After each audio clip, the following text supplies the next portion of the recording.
Kantara chapter 1। यह कहानी कांतारा यानी इसके पहले पार्ट में दिखाई गई कहानी के कई साल पहले की है। कांतारा मूवी में पोला के समय जब राजा का वंशज गांव वालों के सामने नटक से पंजुलिन देवता के अस्तित्व पर प्रश्न कर बैठता है, तब नटक उसे चेतावनी देकर जंगल की ओर भागते हैं और एक स्थान पर जाकर विलुप्त हो जाते हैं। तब उसका बेटा अपने बड़ों से उसी स्थान के बारे में प्रश्न करता है कि मेरे पिता आखिर इसी स्थान पर आकर क्यों अदृश्य हो गए। तब गांव का एक व्यक्ति उसे उस जगह के बारे में बताते हैं कि ये एक पुरानी दंत कथा है जो कि सालों पुरानी है। दरअसल जो बच्चा यह प्रश्न कर रहा होता है वह शिवा होता है और यहीं से कांतारा चैप्टर 1 की कहानी की शुरुआत होती है। कई साल पहले यहाँ ईश्वर के गण स्थापित हुए जिसे कि देव माना गया। जब भी अधर्म बढ़ता है तब उसका विनाश करने ईश्वर स्वयं अपने कर्ण को पृथ्वी पर भेजते हैं और उन्हीं में से एक है पंजुरली। लेकिन वे अकेले इस पृथ्वी पर नहीं आए बल्कि उनके साथ एक और देव आए, गुलिगा। और जिस जगह पर देव आए उसे कहा गया कांतारा, जो कि एक रहस्यमय जंगल है। यह कहानी उस समय की है जिस समय सामंत राजाओं का राज हुआ करता था। उसी समय निर्दयी देवान जिसने कि सैकड़ों लोगों का खून बहाया और वह बांग्रा का राजा बना जिसका नाम था विजेंद्र। लेकिन इस बाहरी दुनिया से भी दूर एक और दुनिया थी, शिवा के पूर्वजों की, जो कि शांति से अपना जीवन यापन करते और अपनी प्रकृति को ही अपना सब कुछ मानते। एक दिन उन्हें नदी पर एक पत्थर मिलते ही उन्हें उस पर दिव्यता नजर आई और वे उसे अपना देव मानने लगे। लेकिन विजेंद्र का कहर उन पर हमेशा बरसता रहा। उसने उनके कई लोगों को मार दिया और काम करने योग को अपना दास बनाकर निर्दयपूर्ण कार्य कराता रहा। इसके पश्चात भी उस पर दया का एक भाव नहीं था। एक दिन विजेंद्र अपने बेटे के साथ स्नान करने जाता है तो वहीं पास ही में मैकारा अपने भोजन के लिए मछलियां पकड़ रहा होता है। अचानक विजेंद्र की नजर उस पर पड़ जाती है। विजेंद्र, जो कि उन आदिवासियों का छुआ देखना तक पसंद नहीं करता है और न ही वह उनके द्वारा छुई हुई किसी भी वस्तु को महल में जगह देता है, मैकारा को देखते ही वह उसे मृत्युदंड देता है। और जब उसके सैनिक मैकारा को घसीटते हुए ले जा रहे होते हैं तब उसकी पोटली से सुगंधित मसाले गिरते हैं और विजेंद्र की नजर उसी मसाले पर पड़ती है। तब राजा उसे अपने हाथों से उठाता है और उन मसालों की सुगंध से वह मोहित हो उठता है और अब उसे व्यापार पर एक बड़ा मुनाफा दिखाई देता है। वह मैकारे से पूछता है कि यह सब उसे कहाँ से मिला, जिसमें वह उसे बताता है ईश्वन के मधुवन कांतारा में। विजेंद्र, जो कि चारों ओर राज करता, लेकिन कांतारा उससे अभी भी अछूता था, वह अगले ही पल अपने सैनिकों के साथ कांतारा पहुंचता है। किंतु वहां पहुंचते ही मैकारा अचानक गायब हो जाता है और विजेंद्र उसकी चाल में फंस जाता है। उसके कुछ कदम आगे बढ़ते ही वह उस मधुबन तक पहुंच जाता है।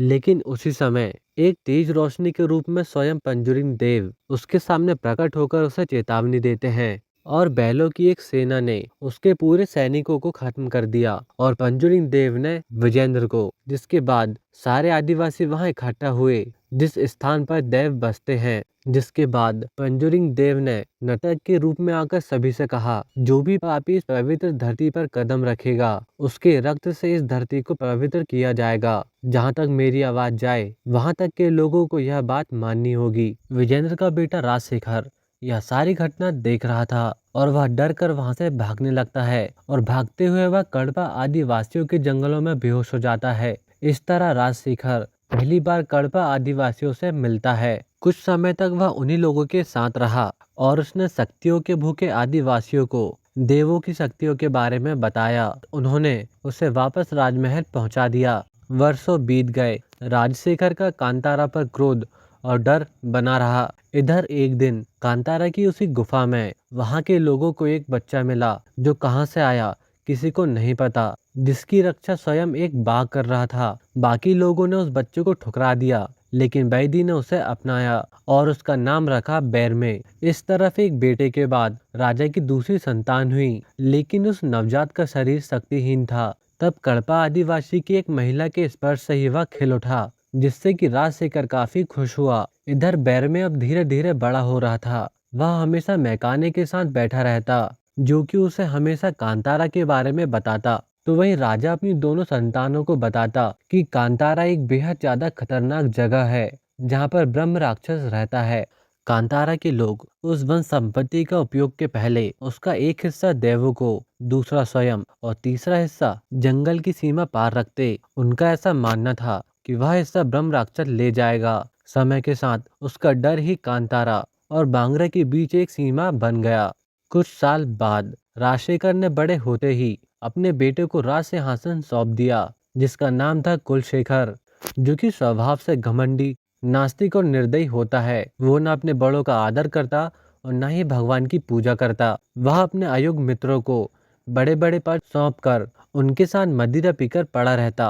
राजशेखर का यह निर्णय काफी अटपटा था, इसलिए उसका सलाहकार उससे इस पर प्रश्न भी करता है कि आपका शासनकाल काफी अच्छा है, तो फिर सत्ता का भार अपने बेटे को सौंपने की क्या जरूरत है। जिस पर राजशेखर कहता है कि जिस समय उसने यह सत्ता संभाली थी उसके पिता नहीं थे, और जो मैं अपने पिता के लिए करना चाहता था, मेरी अपने पुत्र से वही आशा है। एक रात मदिरा पान कर नशे की हालत में कुलशेखर शिकार के लिए कांतारा जाने का निर्णय करता है और वे अगले दिन उसी जंगल की ओर निकल जाते हैं और वहां जाकर जानवरों का शिकार करने लगते हैं। लेकिन उसके कुछ क्षण बाद ही कांतारा के लोग उन पर हमला कर देते हैं। लेकिन उसी समय कुलशेखर अपने कुछ साथियों के साथ भाग निकला और बाकी पैदल सैनिक उनके हाथों मारे गए। लेकिन उनमें से एक, जिसका नाम चिन्ना था, वह जिंदा बच गया, जिसे कांतारा वासी अपने साथ अपने कबीले ले आते हैं। वापस आकर बैरमे अपने बड़ों को सारी बात बताता है कि वे सभी बांग्रा के लोग थे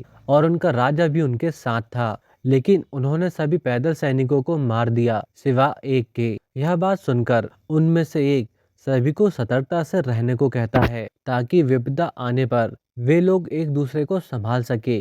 तो वहीं दूसरी ओर बैरमे, इससे पहले कि बांग्रा के लोग वापस उन पर हमला करें, उससे पहले ही वह वहां जाने की योजना बनाता है, जिससे वे लोग यह जान सके कि आखिर वे उनसे कितना आगे और अलग हैं। जिसके लिए वे चिन्ना की सहायता लेकर और उन मरे हुए सैनिकों के वस्त्र पहनकर बांग्रा की ओर निकल पड़ते हैं। चिन्ना उन सभी लोगों को सीमा पार कराकर राज्य में प्रवेश करवा देता है। उसी समय कुलशेखर अपने मित्रों के साथ मदिरा पान में धुत होता है, तो वहीं उसकी बहन कनकवती एक भव्य मंदिर बनाने का शुभारंभ करती है। बैरमे और उन सभी लोगों के लिए बांग्रा एक नई दुनिया होती है। और तभी बैरमे कनकवती को देखता है, जो कि दिखने में अति आकर्षक होती है और साथ ही समझदार भी। लेकिन कांतारावासी की उत्सुकता और बर्ताव के कारण उन्हें बांग्रा के लोग पहचान लेते हैं और उन्हें पकड़ लिया जाता है। उन्हें बंदी बनाकर काफी पीटा जाता है और कुलशेखर बैरमे को मारने वाला होता है, लेकिन राजशेखर वहां आकर उसे रोक देता है। तो वहीं बैरमे को इस बात का पूरा विश्वास होता है कि वह आसानी से यहाँ से निकल जाएगा। राजशेखर के इस बर्ताव के कारण कुलशेखर उससे काफी नाराज होता है।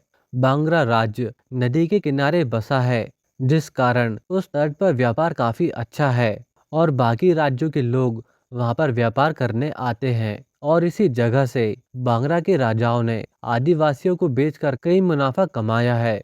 इस समय उस बंदरगाह को बूबा नाम का व्यक्ति संभालता है और उसका बेटा पेपे, जो कि तंबाकू का आदी होता है। कारावास में उनकी भेंट संकप्पा नाम के एक व्यक्ति से होती है, जो कि सालों से राजा के लिए महल, कारावास और ऐसी कई चीजें बनाते आ रहा था, लेकिन एक गलती के कारण उसे भी कारावास में डाल दिया गया। बैरमे उस बंदरगाह को बड़े ध्यान से देखता है और पेपे से उस बंदरगाह में व्यापार करने का सुझाव रखता है, लेकिन वह इस पर मना कर देता है। तब बैरमे उसके तंबाकू के नशे का फायदा उठाता है और वे उससे बंदरगाह और व्यापार के बारे में सारी बातें पता कर वापस आ जाते हैं। वापस आकर उन्होंने यह सारी बात कबीले वालों को बताई और वे खेती करने लगे, जिस पर संकप्पा भी उनकी मदद करता है। यहाँ बैरमे सभी का नेतृत्व कर उनसे कहता है कि वे अब तीसरी पैदावार सीमा पर नहीं रखेंगे और ना ही वे लोग अब डरकर जिएंगे। और इसी सोच के साथ वे पहली बार बंदरगाह पहुंचकर वहां व्यापार करते हैं और बदले में उन्हें कई कीमती और जरूरत की चीजें मिलती है। आगे इस बात का पता कनकवती को चलता है, लेकिन वह उन्हें किसी प्रकार का दंड नहीं देती है, बल्कि उन्हें व्यापार करने की अनुमति देती है। लेकिन बैरमे इस अनुमति को मना कर देता है। धीरे धीरे वे लोग काम की चीजों के साथ हथियार भी खरीदने लगे। समय धीरे धीरे बीतते चला जाता और राजकुमारी और बैरमे के बीच की दूरियां कम होने लगी। और कुछ समय बाद राजकुमारी अपनी इच्छा बैरमे के सामने प्रकट करती है, लेकिन बैरमे उसे मना कर देता है क्योंकि बैरमे उन दोनों के बीच की असामान्यता को अच्छे से जानता है। व्यापार के बाद कांतारावासी वापस आ जाते हैं, लेकिन उनका सारा सामान अब खत्म हो गया था। व्यापार के लिए अब उन्हें और भी ज्यादा मसाले और औषधि की जरूरत थी। तब बैरमे जंगल में और भी अंदर जाने का निर्णय करता है। तभी रास्ते में उन्हें वही बाघ मिलता है, जो कि साधारण नहीं बल्कि उन्हीं देवों में से एक है। उसने उन्हें रास्ता दिखाया और वे लोग उसी के पीछे चल पड़े। कुछ दूर चलते ही उनके साथ अजीब सा रहस्यमय होने लगा। उनकी मशाल अचानक बुझने लगी। तब बैरमे की नजर पेड़ पर लटके एक जानवर पर पड़ती है। तब बैरमे उसे आजाद कर देता है। फिर कुछ दूर चलते ही वे अपनी काम की चीजों को एकत्र करने लगते हैं और तभी तड़पा आदिवासी अचानक से उन पर हमला कर देते हैं। कांतारावासी उनसे लड़ रहे थे, लेकिन उनकी शक्तियों के आगे वे टिक नहीं पाए और इससे पहले कि वे बैरमे को मार पाते, वही बाघ एक बार फिर से उसकी रक्षा करता है। इस लड़ाई में कुछ कांतारा के लोग मारे गए, जिस कारण से कबीला बैरमे से काफी नाराज था। तब वह उन्हें बताता है कि वे खुद वहां पर नहीं गए थे, बल्कि एक बाघ उन्हें वहां ले गया, जहां पर उन्हें एक पवित्र पत्थर भी मिला था। यह सुनते ही वे लोग उस पवित्र पत्थर को अपने देवों के साथ स्थान देते हैं। दरअसल कल्पा आदिवासी जिन देवों को कांतारा के लोग पूजते हैं, वे उन्हें वश में करना चाहते हैं। और एक समय वे लोग इसी सोच के साथ कांतारा के लोगों के पास आए और उन्होंने झूठ बोला कि उन्हें रहने का स्थान चाहिए। तब कांतारा के लोगों ने उन्हें रहने का स्थान दिया, लेकिन देखते ही देखते वे देवों को वश में करने का प्रयास करने लगे, जिसके लिए उन्होंने जानवरों के खून का उपयोग किया।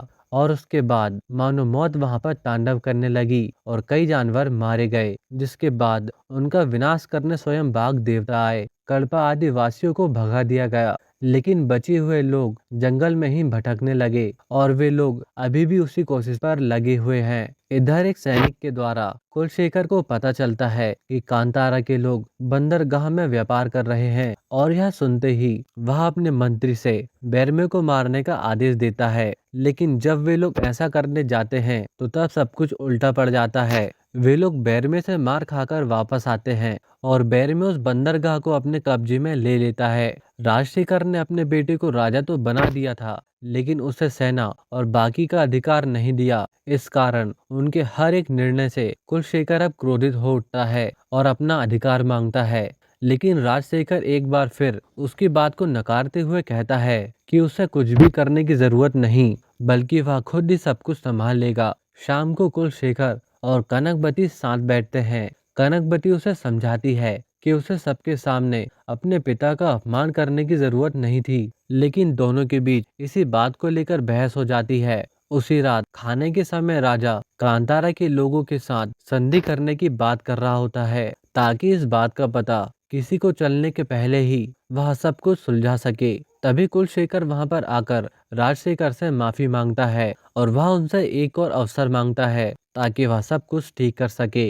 राजशेखर उससे कहता है, तो अब तुम क्या नया करने वाले हो? जिस पर वह कहता है कि जिस तरह उन्होंने हमारे यहाँ कदम रखा, ठीक वैसे ही, ठीक उसी तरह ही अब मैं उनके सुंदर मधुवन में कदम रखूंगा। लेकिन यह बात सुनते ही वह उससे कहता है कि अब उसे कनकवती का विवाह जल्द ही करना होगा और यहीं पर दोनों के बीच फिर से बहस होने लगती है। तब कुलशेखर कहता है, आपने भले ही मुझे राजा बना दिया हो, लेकिन वह अपनी मर्जी से ही इस पद से बाहर आएगा। और उसी समय राजशेखर का स्वाद लड़खड़ा जाता है। तब कुलशेखर उसे बताता है कि अब उन्हें आराम की जरूरत है। उसी रात्रि को वह अपने मंत्री और सैनिकों के साथ कांतारा पहुंचता है और अपने सैनिकों से सभी को मारने का आदेश देता है। बच्चे, बूढ़े, औरतें सभी को निर्दयता से मारने लगते हैं।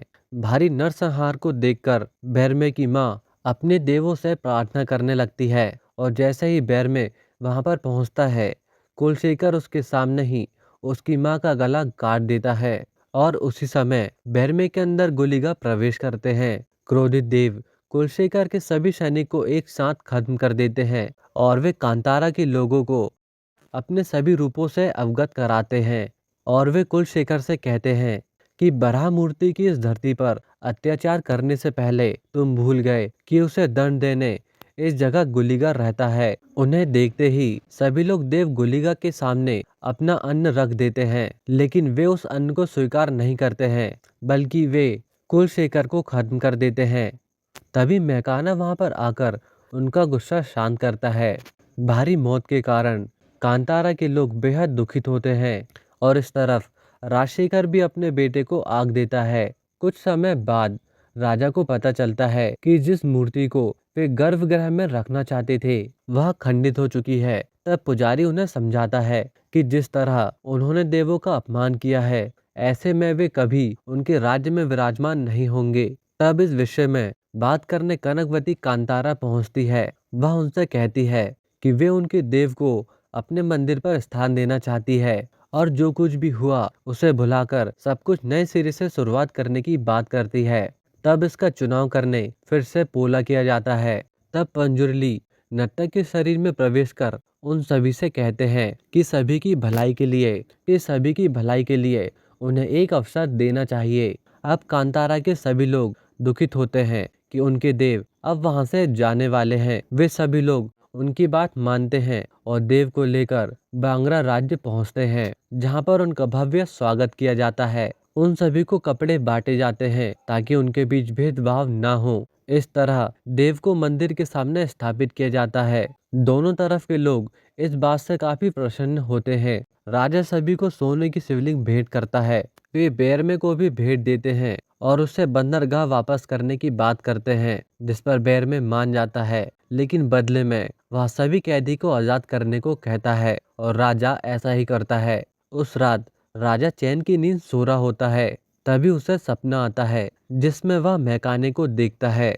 वह उससे कहता है कि तुम्हारा पाप अब बढ़ते जा रहा है, क्या तुम इसका अंत स्वयं करोगे या पायल की छमछम के बहकावे में आकर एक बड़ी मुसीबत मोल लोगे। और यहाँ पर पायल की छमछम का तात्पर्य किसी लड़की या औरत से होता है। आगे वे उससे कहते हैं कि उसने भक्ति का दिखावा इसीलिए किया ताकि वह देव को पा सके और तभी उसकी नींद खुल जाती है। इधर कांतारा के लोग काफी खुश होते हैं तो वहीं बैर में भी अपनी माँ से बात कर रहा होता है। तब उसकी माँ उसे कुछ दिखाने अपने साथ लेकर जाती है। वे उससे कहती है कि जो भी ईश्वर के मधुबन की चाह रखता हो उस पर कभी भी विश्वास नहीं करना चाहिए। तभी वह तड़पा आदिवासी को देखता है जिसने मैकाना को बंदी बना लिया और वह अभी भी काला जादू कर रहा है। तभी बेरमे की नींद खुलती है और वह पाता है कि सारा कबीला एक महामारी से संक्रमित हो चुका है। तब वे इसके लिए अपने देव से प्रार्थना करते हैं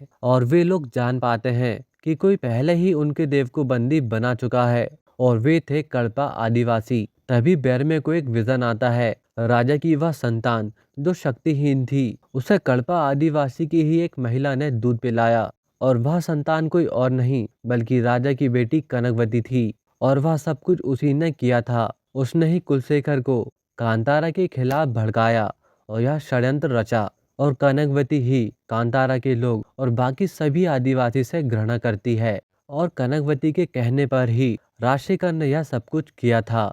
इस तरह कनकवती शुरुआत से ही कड़पा आदिवासी के साथ मिली हुई थी ताकि वे देवों की शक्ति को पा सके। इस समय कनकवती को वहां के किसी भी व्यक्ति से डर नहीं था सिवाय बेरमे के, लेकिन इसके लिए वह एक योजना पहले ही बना चुकी थी। जब उसने बेरमे को मिलने बुलाया था तब उसने बेरमे के नाखून और बाल काटकर एकत्रित कर लिए थे ताकि वह उनके द्वारा उस पर काला जादू कर उसे नियंत्रित कर सके। इस तरफ अब बेरमे अपने देवों को वापस आजाद करने के लिए युद्ध की तैयारी करता है और कांतारा के लोग पूरी ताकत के साथ उन पर हमला करते हैं। शुरुआत में बांग्रा राज्य उन पर भारी पड़ता है, लेकिन संकप्पा के बनाए हथियार बांग्रा की दीवार को तोड़ देते हैं, जिसके बाद कांतारा के लोग लगभग विजयी हो चुके होते हैं। लेकिन इस तरफ कनकवती बेरमे को हराने के लिए अपनी तीनों पीढ़ी को एकत्र करती है और काले जादू से परिपूर्ण होकर कड़पा आदिवासियों के साथ बेरमे पर हमला करती है।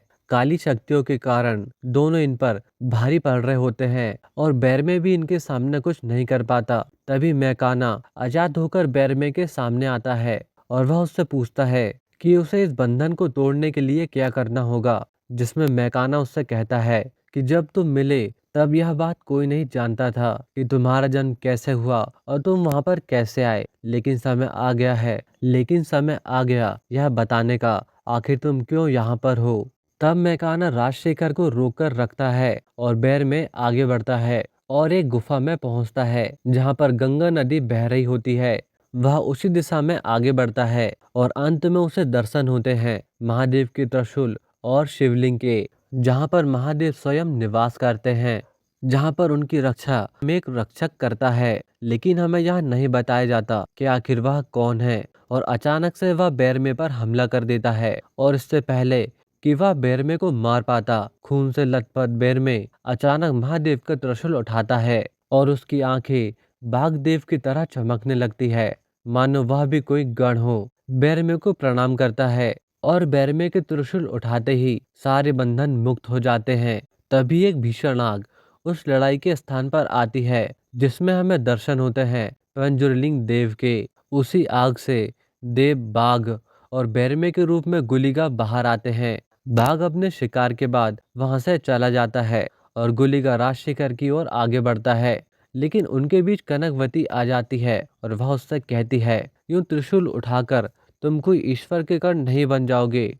तुम्हारे सामने इस धरती की मूल स्त्री है। अगर तुम में हिम्मत है तो मुझे हाथ लगाकर दिखाओ। जिस पर गुलिगा उससे कहते हैं, तुम स्त्री इस पूरे संसार के लिए कलंक हो। मैं तुम्हें कभी नहीं छूने वाला, लेकिन तुम्हें नष्ट करने मेरी बहन आ रही है। तभी माँ शंकेवारी बैरमे के शरीर में प्रवेश करती है और चामुंडी के रूप में कनकवती का एक क्षण में ही वध कर देती है और फिर राजशेखर का। और इस तरह एक अंधेरे से भरी रात का अंत होता है। आगे कांतारा में फिर से कोला किया जाता है। गुलिगा और पंजुरली दोनों देव खुश होते हैं।